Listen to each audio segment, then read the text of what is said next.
We're talking about the history of Southern rap, specifically Atlanta. So do you want to give some insight on kind of some of the bigger moments here and as far as your guys' history here? Like talk about some of the big stuff that y'all saw back in the day coming up. Well, you know, the thing about Atlanta, which is quite unique, I must say, which is really different from every other city in the United States or really in the world, is the fact that Atlanta is based on movements, like period. It's not based on a certain artist. It's not based on a certain producer. It's based on a certain movement. You start off, you go way, way back. Start off with the Booty Shake movement, Kilo, Raheem, you know, I hate to forget motherfuckers. Sade. Sade, there you go, you know what I'm saying? Yeah. You know, and then it went to, of course, from there, up tempo, then it went to the crunk movement. Right. Which would be Lil Jon and of course us Scrappy, Crime Mob. And then from there, Snap movement. Snap movement. Which would be Franchise. D4L. K-Rap. What's the other dude's name? Just to name a few. Just to name a few. You know what I'm saying? And then we went to Rockstar Movement. Rockstar Movement. Everything is based on movements in the A. Rockstar Movement, then there was the Swag Movement. The Swag Movement. Yeah. So basically in the A, everything is based on movements. And it's crazy because it's always, you know, some people get left behind as far as, you know, people look at that one particular group or that one particular person in that movement, and once it's on to the next movement, it's like, okay, bye. Yeah. You're not a part of this movement because you was a part of that movement. You know what I'm saying? And which is cool, but you know, me as a producer and you know us as you know just people just vets in the game, you know, I tend to try to be a chameleon and try to change when the sound changes because that's just the way it is. What would you say is the current state, or what movement would Atlanta be in right now? Is there a name for it, or what have you guys observed? Well, the hold on.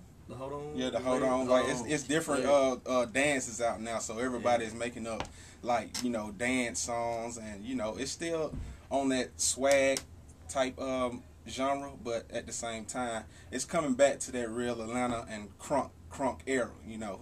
We trying to bring that crunk era back. It ain't never died or left, but we just trying to reiterate it. Yeah, it seems as though now that I mean, if you really look at it, it's starting to kind of all fuse together. Right. If you really think about it, because you had Waka Flocka, and to me, Waka Flocka would be considered crunk. Right. To me. Right. You know what I'm saying? I don't know if he would call himself crunk, but I mean, to me, turn up is crunk. Right, turn up. It's just a different word for crunk. But turn up to me is crunk. You know what I'm saying? Right. So that's the new genre, really. Yeah, like turn up music or music, really the whole little thing they got going on the west side, that little hold on wait shit. So that's probably gonna be the next thing. That hold up. That shit. We actually got a song called Hold Up Wait, you know, on the new Trillville In the City in the Hood mixtape, you know, dropping very soon. So y'all look out for that too. Yeah, that shit Gucci.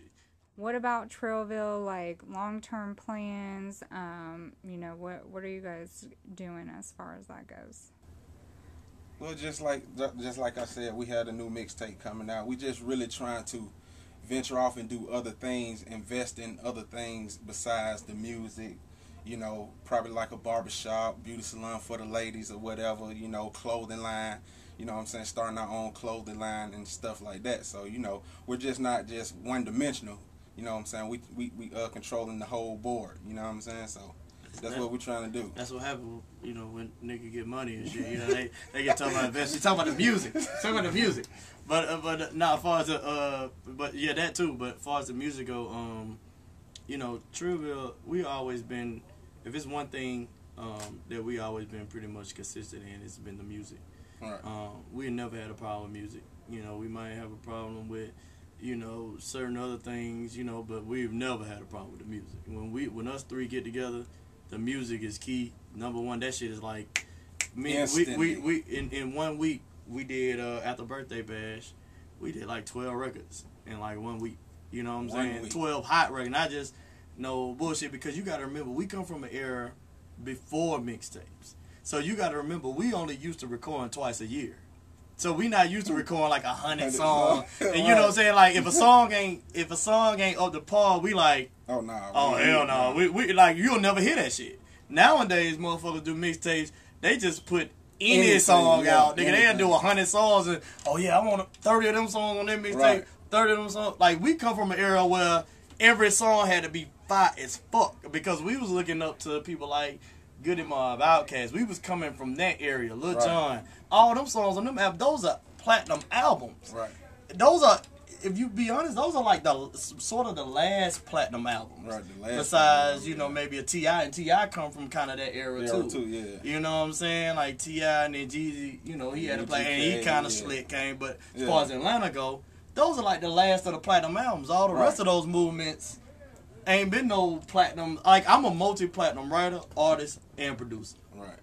You know what I'm saying? I don't know how many people my age after me can say that, to be honest with you. You know what I'm saying? But, I mean, clearly, you know, record sales kind of went down after that. But, you know, but it's just the way that we were. We recorded twice a year. Right. We do an album, and every last one of them songs had to be fire as fuck that we put out. Oh, yeah. We didn't have to put out 30 mixtapes. So now we getting in a mode to where we have to, you know, record you know, a lot of records, and it's kind of new for us because, you know, we ain't that old. I ain't trying to make like we old, but I'm just saying, like, I mean, I'm still in my 20s, but the thing is, it's like, okay, these motherfuckers record like 100 songs and putting every song out, that, and we so used to making sure every song is fire as fuck. So we not doing as many songs, but now we done kind of got in the habit of just doing a million records and just recording, and just putting them out, and people like them. You know, they like them, but they don't. You know, it's whatever. But you know, it's a song for everybody out there. So, right. So that's where we at now.